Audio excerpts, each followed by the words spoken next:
অনেক বছর আগে বাংলাদেশের একটি ছোট্ট শহরে বাস করতেন এক সম্মানিত আলেম। তার নাম ছিল মৌলানা আব্দুল কাদের। তিনি ছিলেন খুবই সৎ, ধার্মিক এবং পরহেজগার একজন মানুষ।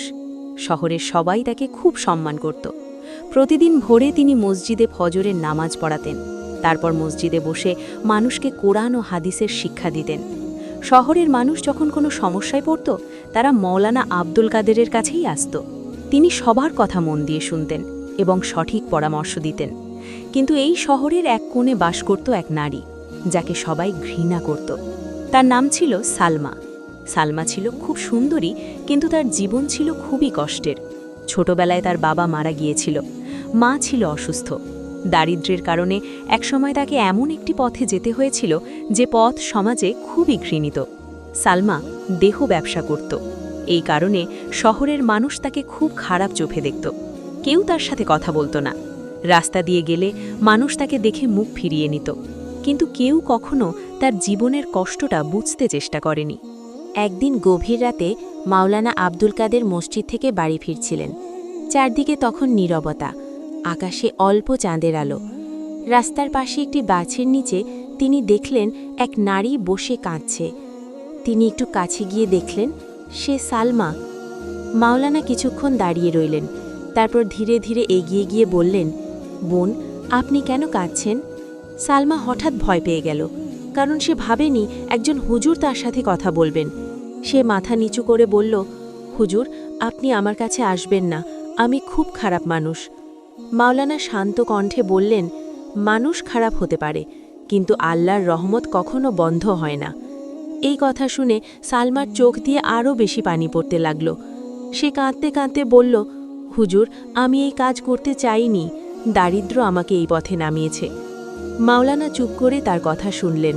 তার চোখে কোনো ঘৃণা ছিল না, বরং ছিল গভীর দয়া। তিনি বললেন, আপনি কি এই জীবন থেকে বের হতে চান? সালমা মাথা তুলে তাকালো। তার চোখে ছিল অবিশ্বাস। সে বলল, আমার জন্যে কি আর কোনো পথ আছে? মাওলানা বললেন, অবশ্যই আছে, আল্লাহর দরজা সবসময় খোলা। সেই দিন থেকেই সালমার জীবনে একটি নতুন অধ্যায় শুরু হলো। মাওলানা মাঝে মাঝে তার সাথে কথা বলতেন, তাকে ইসলামের সুন্দর শিক্ষা শোনাতেন। কিন্তু শহরের মানুষ বিষয়টা ভালোভাবে নেয়নি। একদিন কয়েকজন লোক মাওলানার কাছে এসে বলল, হুজুর, আমরা শুনেছি আপনি ওই খারাপ মেয়ের সাথে কথা বলেন। মাওলানা শান্তভাবে বললেন, আমি তার সাথে পাপ করার জন্য কথা বলি না, আমি চাই সে যেন সঠিক পথে ফিরে আসে। লোকেরা তখনও সন্দেহের চোখে তাকালো, কিন্তু মাওলানা থামলেন না। তিনি সালমাকে একটি সেলাইয়ের কাজ শিখিয়ে দিলেন। ধীরে ধীরে একদিন সালমা কাঁদতে কাঁদতে মাওলানাকে বলল, হুজুর, আপনি ছাড়া কেউ আমাকে মানুষ মনে করেনি। সবাই আমাকে ঘৃণা করেছে, কিন্তু আপনি আমাকে সম্মান দিয়েছেন। সেই দিন সালমা সত্যি সত্যি তওবা করল। সে আল্লাহর কাছে ক্ষমা চাইল। তারপর সে দেহ ব্যবসা সম্পূর্ণভাবে ছেড়ে দিল।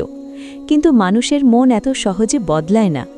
শহরের অনেক মানুষ তখনও তাকে ঘৃণা করত।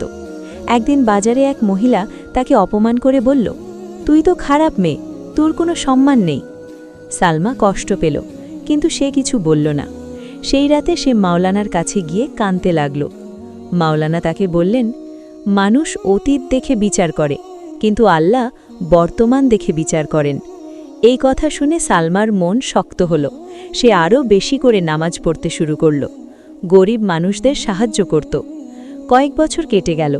একদিন শহরের মানুষ অবাক হয়ে দেখল, সালমা এখন সম্পূর্ণ অন্য মানুষ। সে এখন পর্দা করে চলে, মসজিদের গরিবদের সাহায্য করে, অনেক অসহায় মেয়েদের কাজ শিখিয়ে দেয়।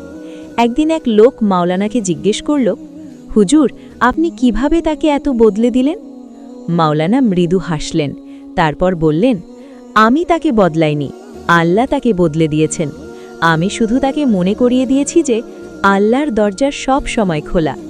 তারপর তিনি আরও বললেন, মানুষকে ঘৃণা করো না, পাপকে ঘৃণা করো, কারণ আল্লাহ চাইলে সবচেয়ে পাপী মানুষও সবচেয়ে ভালো মানুষ হয়ে যেতে পারে।